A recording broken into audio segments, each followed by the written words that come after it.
Two of the biggest recruiting weekends in Oregon football history just took place. What's next?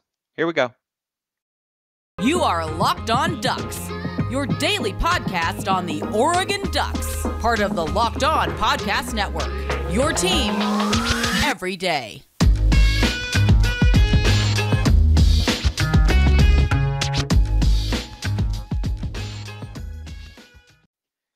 Yes, it is that time once again for Locked On Ducks. I'm your host, Spencer McLaughlin, D1 play-by-play broadcaster and lifelong Oregon Ducks fan. Thanks for making this your first listen or your first view of the day, part of the Locked On Podcast Network, your number one source to stay up to date with the Ducks, which is why you should like, comment, subscribe wherever you're listening to or watching the show. I appreciate the hundreds of you out there who have already done so. We recently hit 500 subscribers on the YouTube channel, which is amazing and way further along in terms of engagement with the show than I thought we would be at this point. So thank all of you for being part of the show and part of the Oregon Ducks fan community. And this episode today is brought to you by Bet Online. Bet Online has you covered this season with more props, odds, and lines than ever before. Bet Online, where the game starts.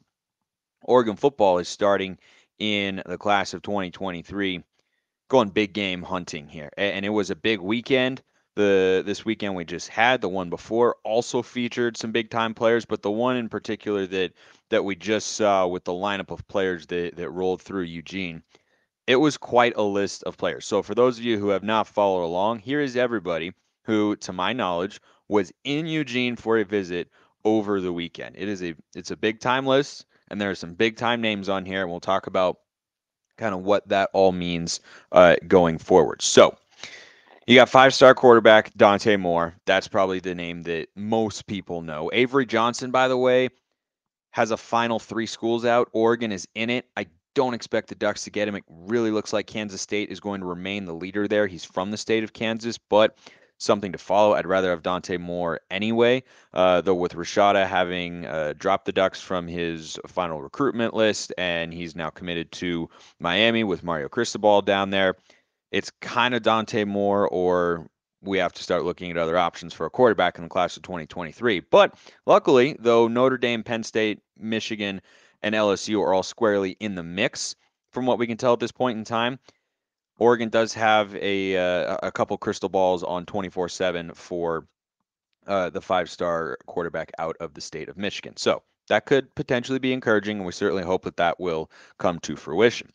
Other guys who came through Eugene over the weekend, and it was a beautiful weekend in the state of Oregon, which if you live there right now, you know that hasn't been a given for the last couple of months. So that is always a plus for a coaching staff when you're recruiting in Oregon is the weather needs to cooperate. Might sound simple, but if you go there and it's raining, a lot harder to show recruits a good fun time, but it looked like everybody was enjoying themselves up there with a nice Pacific Northwest weekend. 5-star running back Richard Young was among them. And by the way, I haven't done a full breakdown of him. You know, if he ends up committing to the Ducks, then I probably will. But he's kind of like a combination of Michael James and Royce Freeman. He's 5'11", 200 pounds. He looks small, but he's powerful. But he's got this shifty lateral quickness like LaMichael used to, but he's much more powerful like a Royce Freeman. Maybe a little bit like a Thomas Tyner, but I think he's got more lateral agility than Tyner had. It does look like he's going to Alabama. That's what 24/7 is leading us to believe at this point in time. That sort of stuff can always change. I'm just reporting back what I know from having read up on this stuff and checking it pretty routinely. It looks like he's got some crystal balls going to Alabama, and that's he also kind of feels like a Bama recruit with the sort of skill players they've been bringing through there recently. But he was on campus over the weekend, posted some fun videos and pictures. Looked like they were all having a lot of fun. 4-star edge Jayden Wayne. He was a 5-star at one time, high 4, 5. He's the same player. He'd be a big time get if Oregon could get him from the state of Washington. 24/7 not as sold right now on where he could go. Miami and Georgia are in the lead, it appears, but that doesn't really seem to be very solid. We'll get John Garcia on this week. Hopefully, he was moving last week. That's why we didn't hear from him. But hopefully, we'll be able to get him on this week and talk about where these guys are at and kind of where they're leaning. But Ducks still very much in on Jayden Wayne. He was there. Five-star edge Mateo Uyunglele. Heard a lot from his dad on social media. Big social media guy. He posted this awesome video of the hotel room or dorm room wherever they were staying and where they had him set up. I think it was a hotel. I'm not entirely sure, but he posted this video and he walked in and there was a Domino's pizza and there was Voodoo Donuts and all this other stuff and there was swag and he was having fun. Like he seems to really like Oregon. That's his dad. And Mateo, not quite as active as his dad online, but he does not have a single crystal ball at this point in time, so he seems to be a little bit more undecided. Oregon, USC, Ohio State, and Bama. How about those four schools going after one guy? That's the sort of player that Mateo Uyunglele is, the younger brother of DJ, who is at Clemson, and where Mateo is apparently not going to school. So maybe Mateo will sack his brother one day. That's clearly what he's kind of looking to do. I'm not saying it's the primary reason, but that would be kind of fun. Another guy, five-star athlete, Samuel Impemba. This is it for the five stars in the class of 2023 that were on campus over the weekend. He's got a low confidence crystal ball to Miami at this point in time, so maybe that'll happen for the Ducks. But he is from the state of Florida, from IMG Academy down there, so that's an in-state recruit that I'm sure Miami and Coach Cristobal are going to go after pretty darn hard. Another five-star they had was David Stone, defensive lineman. He's actually class of 2024, so that's the world of recruiting. You're looking at 2023, and here we are in late June 2022. But you have a guy on campus who's class of 2024. Maybe he's looking to reclassify or something. I don't know, but it's not that uncommon to come on campus and start looking a couple of years before your decision actually has to be made. Then all these guys are four stars that I'm about to read off. And again, these were all on campus over the weekend based on the information that I was able to find online, right? I wasn't there. I haven't talked to any of these guys, but it's a pretty long list. Like if you hear other shows or other people saying like, "Oh, it's a big recruiting weekend for Oregon." Yeah, this is why. It's a big time list. All these four stars were there in addition to the guys I just talked about.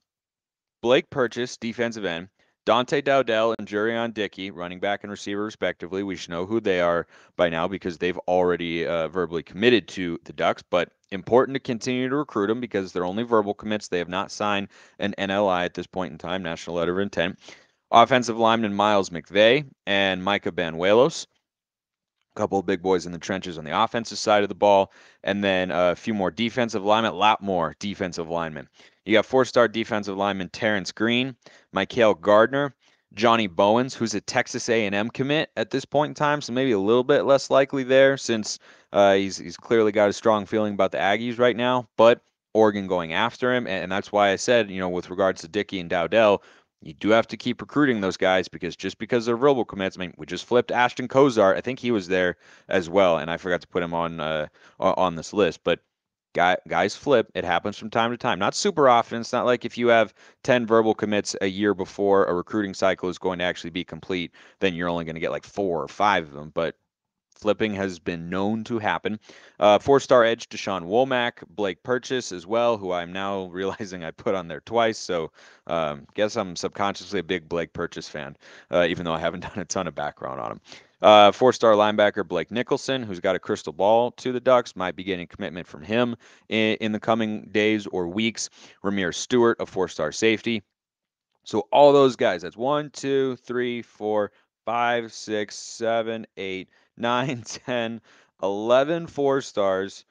Wayne makes 12 in addition to 4 5 stars and then a couple 3-star guys as well. Alana Noah. I think Michael Gardner is a 3 or 4 star depending on where you look. So that's a big time list of guys.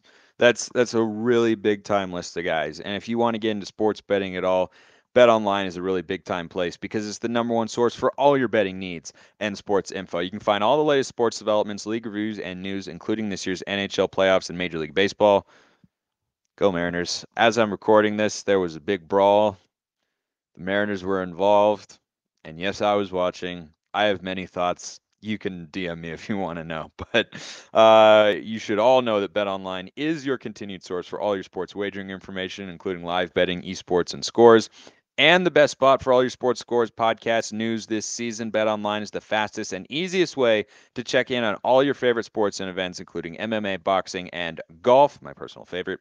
Head to the website today or use your mobile device to learn more about the trends and action. BetOnline is where the game starts. So all these players were there over the weekend, and I mean, I get excited looking at this list. I'm going to get to kind of our expectations in terms of how many guys will actually end up coming to the Ducks, but just a final thought on the entirety of everybody who just came through to campus. You're not going to get them all. You're not going to get all the ones that you want. But I think that this staff is clearly picking up where the previous administration left off on the recruiting trail, and I think they're just continuing to shoot for the moon. Like if they're in the top 15 in year one, I think that'd be a good standard. Top 20, then I'd be like, okay, maybe didn't get everybody we wanted. Hopefully, we'll be able to in the class of 2024. But with the way things are going right now, if they're able to add Dante Moore and get one other 5-star in there, they could be trending towards another top 10 class. And remember, the class of 2021 was the 6th rated class nationally from a high school composite ranking, and that's the best recruiting class in school history. Could this staff beat that? Probably too early to say, but would I rule it out as a possibility? No, I would not, because they have barely been at Oregon, right? Haven't even coached a game, right? Everything that they're selling to these recruits right now is about potential and about vision. And maybe this is the pessimist in me who's just like in the back of my mind chirping at me to say this. The on-field product comes out and then it doesn't match the pitch that these recruits were sold when they committed to Oregon, and maybe the recruiting takes a little bit of a hit. That's entirely possible. You could also go in the other direction where this staff is out going after big time guys. I mean, you got Ohio State, USC with Lincoln Riley, Bama, Georgia, LSU, Michigan, like big time recruiting schools and big time schools in college football, Texas A&M as well, going after the sorts of players that this staff wants to get. To me, that signals that they're aspiring to be in that top 10 level of the recruiting rankings year in and year out. That's where they want to be. Will they get there? I think we'll have a pretty good indicator based on how this class goes, because there's a lot of names there, right? A lot of those guys or those guys were just on campus. There were others who were on for their visits the previous weekend. Like it's been a huge couple of weeks for Oregon on the recruiting trail the last 10 days or so. But now you have to get the actual results, right? You have to get the commitments, or else bringing these guys through and only getting like a couple here and there is something that might be seen a little bit of a letdown. I don't expect that to happen, but I don't really have a feeling as to how this is going to go, because it's not like Oregon is the only big time school going after these guys, right? All the schools I just listed, they know how to recruit too. They've got big time recruiting staffs too. They've brought in big time recruiting classes, as has Oregon in the last couple of years, and in some cases like Alabama, even beyond. So they know how to land these big time prospects, and Oregon's not the only place that's whining and dining them and getting them local specialties like a Voodoo Donuts or something in a hotel room. Like there's just a lot that goes into recruiting, but everybody knows how to add the right sort of spices to the pot to ultimately get the flavor complexion that you're going for there. Let's shift to our expectations, though, and how many of these guys could actually end up coming to Oregon. So I think a reasonable question is like, okay, just list off all those names. There's a lot of big time players. Gosh, I'd love to get all of them. Of course, that's never going to happen, but I'd love to get a lot of them. But how many could we actually get? So I went back and I looked at the class of 2022, which was a very solid recruiting class, to get an understanding of what's a typical number for a recruiting cycle, right? And it does depend on how your roster looks, because if you have a lot of turnover, then you have more scholarships to give out. Remember, that's something that coaches and staffs always have to figure out. That's something I believe that like a director of player personnel is in charge of, is managing how many scholarships you have and how many you can give out, and like where you can do this, that, and the other thing. And it's a very collaborative effort. But in 2022, there were 17 freshman commits coming into this class. And the other thing that you have to consider here with regards to how many of these guys could commit to Oregon, this week or next week or sometime in the month of July, is timing. And if we don't get everybody that we want necessarily right now, or we get through all these commitments and all these guys choose where they're going to play their college football, and I look at it and go, that's not as well as I would have liked to have done, it doesn't mean that it's going to be panic time. Because when I started hosting the show, that was in December, Of the 17 freshmen in the class of 2022, nine of them had not committed, at least nine of them had not committed when I started hosting. I think the first episode I did was like December 10th. And I remember covering all these guys when they, announced that they were coming to the Ducks. So you had Jaleel Florence, Justice Lowe, Anthony Jones, Sir Mells. Those guys, of course, teammates at Liberty High School in Las Vegas. Davey Uli from Washington, Trajan Williams from Jefferson High School in Oregon, Josh Connerly, Kyler Casper, Jordan James. There could be more who have done that, but like those guys I know I covered here on the show. So 17 incoming freshmen, nine of them committed between December and May.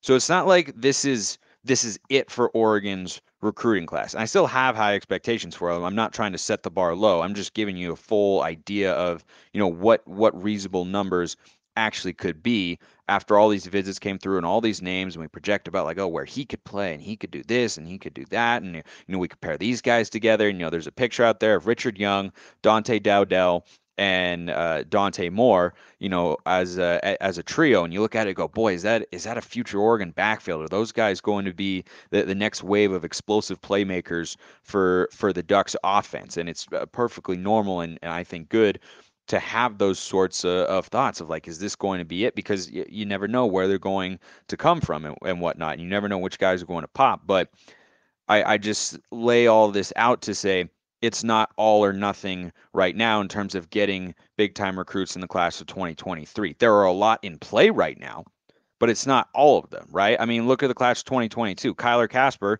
pretty highly rated 4-star. Josh Connerly, maybe the highest rated recruit in the class of 2022. He committed in what, May?